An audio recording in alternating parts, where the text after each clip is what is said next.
Valentina, il tempo non fa il suo dovere e a volte peggiora le cose. Credimi, pensavo davvero di avere superato il momento difficile ed ancora adesso non mi è chiaro lo sbaglio che ho fatto, se il vero sbaglio è stato il mio, perché dai miei 30 anni ti aspettavi un uomo col senso del dovere, perché chi si innamora non deve dirlo nessuno, oppure un impotente, enfatica demenza nel farti le carezze, girata all'altra parte. Ho la strana sensazione di un amore acceso, esploso troppo presto fra le mani. E cara Valentina, che fatica è naturale perdonare me stesso di essere io, di essere fatto così male. Cara Valentina, il tempo non fa il suo dovere e a volte peggiora le cose.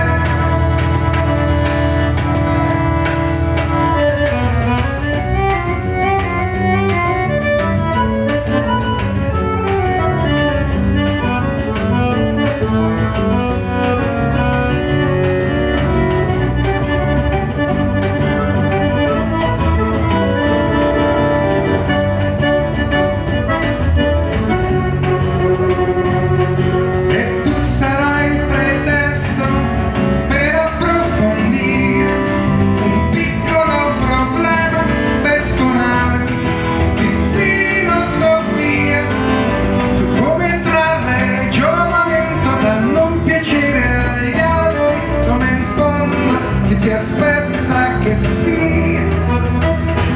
Per esempio, non è vero che poi mi dilungo spesso su un solo argomento. Per esempio, non è vero che poi mi dilungo spesso su un solo argomento.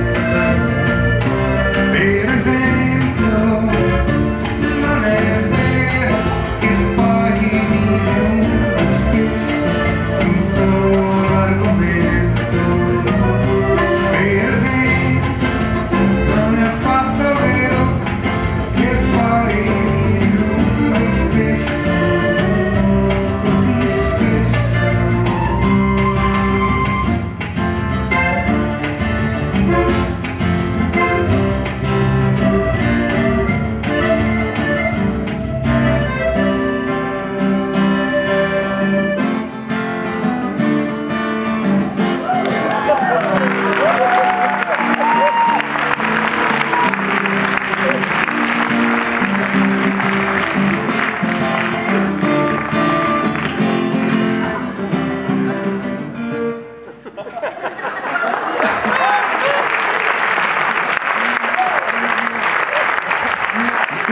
Questo è il tipico esempio, è il motivo per cui Francesco si dilunga spesso.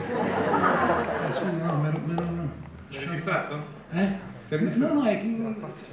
Sì, mi sembra... Eri coinvolto, eri intriso? Sì, scusate. No, tutto a posto, tutto a posto. Se puoi riprendere? No, c'è proprio non so cosa, era un po' in... Va bene.